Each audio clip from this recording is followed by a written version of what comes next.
கொஞ்சம் சிரித்தாய் கொஞ்சம் மறைத்தாய் வெட்க கவிதை நீ நீ நீ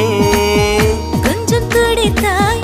கொஞ்சம் நடித்தாய் இரட்டை பிறவி நீ நீ நீ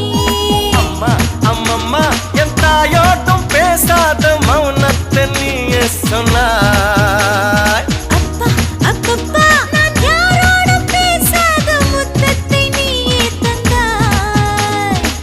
5 வயது பிள்ளை போலே அச்சச்சோ புச்சத்தாலே கொஞ்சி கொஞ்சி என்னை கொண்டால் பருவாயில்லை காதல் பிசாசே ஏதோ சௌக்கியம் பருவாயில்லை காதல் பிசாசே நானும் அவஸ்தையும் பருவாயில்லை தனிமைகள் பருவாயில்லை தவிப்புகள் பருவாயில்லை கருவனை கொத்தி தந்தால் பருவாயில்லை இருவகளும்